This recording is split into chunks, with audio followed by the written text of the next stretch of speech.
So I would be talking mainly about a study that we had conducted at our center on the OCT parameters of IH, but before that, a brief introduction on IH. So IH is a condition that is characterized by raised intracranial pressure for which no particular cause can be determined. Obesity is considered as one of the major risk factor because one of the reasons that the weight reduction is associated with the early resolution of symptoms in cases of IH. Systemic disease and endocrinal abnormalities are also risk factors. Medications like tetracycline, vitamin A analogs, and oral contraceptives may also precipitate the disease. The clinical features include headache, which is generally associated with nausea and vomiting and get worse in the morning. Diplopia is due to the sixth nerve palsy, which gets compressed against the petrous ligament due to raised intracranial pressure. Pulsatile tinnitus may be an early symptom and is quite frequently seen in these cases. Papilledema indeed is the characteristic sign, and the major morbidity of the disease is visual impairment. Around 40% of patients may show some kind of visual disability in these cases.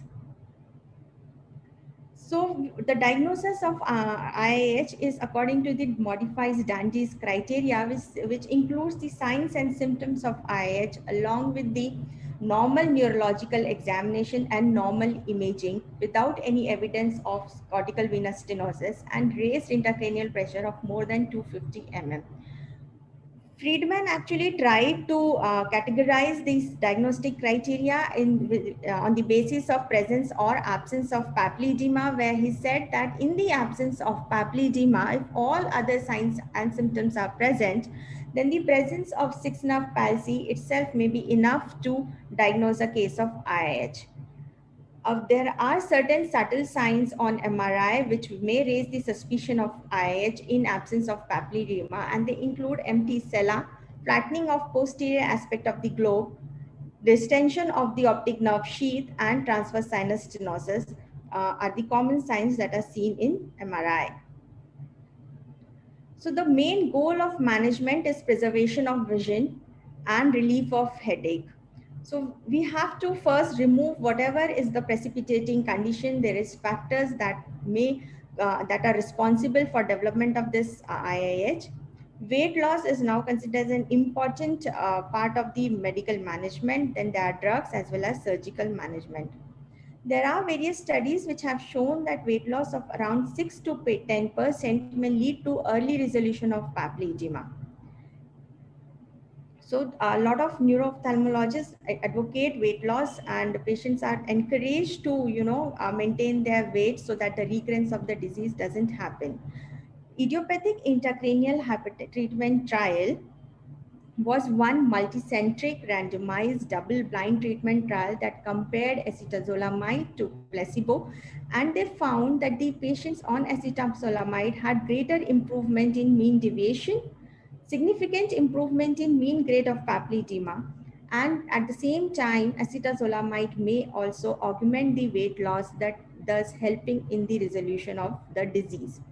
The other drug that is frequently used in IIH is topiramate, which is basically an anti-migraine drug and is also causes suppression of appetite, aiding in weight loss again. So these are the drugs that are commonly used in IIH, and idiopathic intracranial hypertension treatment trial kind of established the role of acetazolamide in this condition.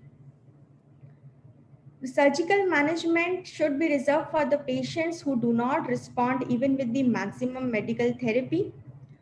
So, and also for the patients who have very acute and fulminating presentation where there's a visual field loss or the visual acuity is very, very poor at the time of the presentation. So in these cases, if we just do a medical management, that may not be enough to preserve the vision.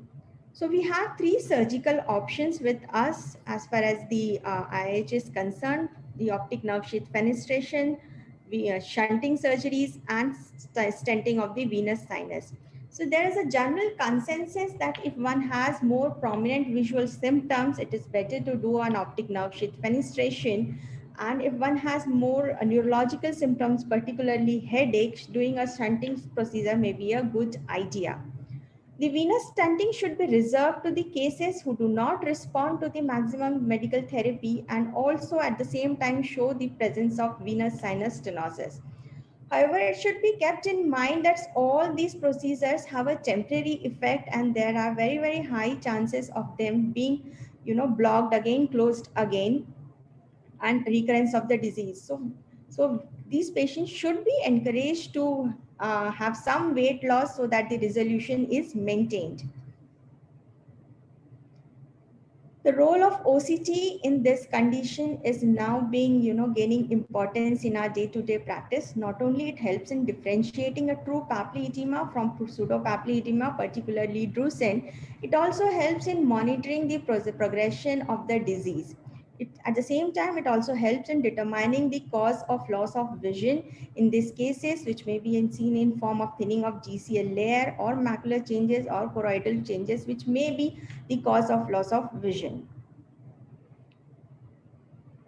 So we tried to conduct, we conducted a study in which we tried to see the changes, OCT changes prospectively in the patients of IH over a period of 6 months.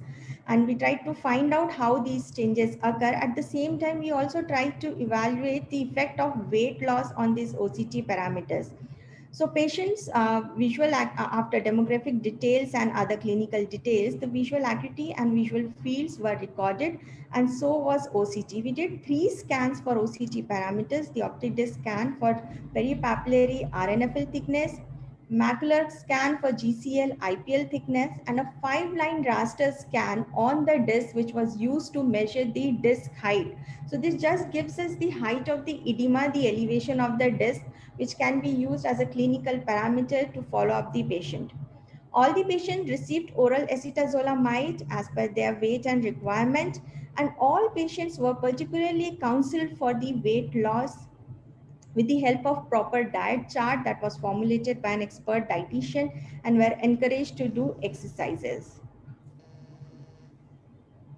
So as we followed up these patients, we had seen that the optic disc height gradually decreases over the time as the edema resolves, which was pretty obvious that tends to decrease. Similarly, we also found that over the time, the RNFL edema also decreased. If you can see here at the time of presentation, it was markedly raised and it decreased to certain extent and almost came to the normal level at the end of 6 months. But interestingly, what we found that GCL had shown thinning at the time of the presentation, but had also shown some improvement at at the first follow-up, which is at 6 weeks.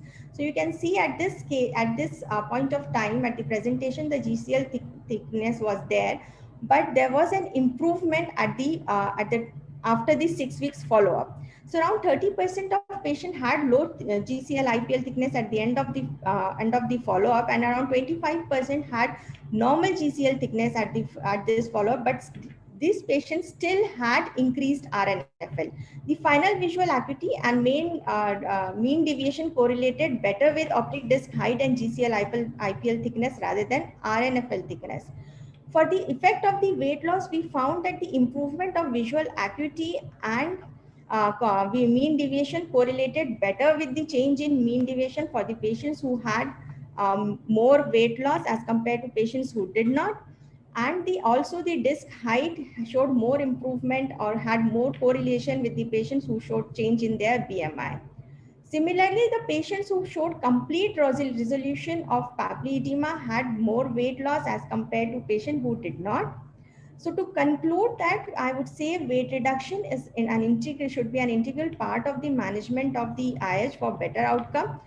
And GCL IPL thickness should be interpreted with caution in presence of severe disc edema and otherwise if in cases of disc edema, because of the segmentation error which is due to inbuilt software of the machine, the GCL IPL layer may come as falsely thin and we may think that this patient has poor GCL IPL layer thickness.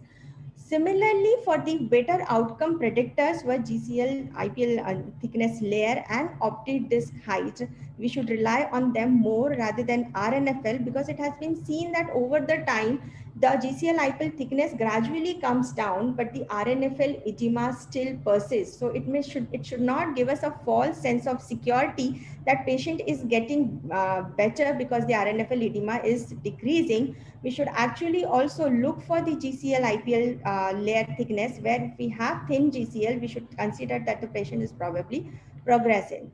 Thank you.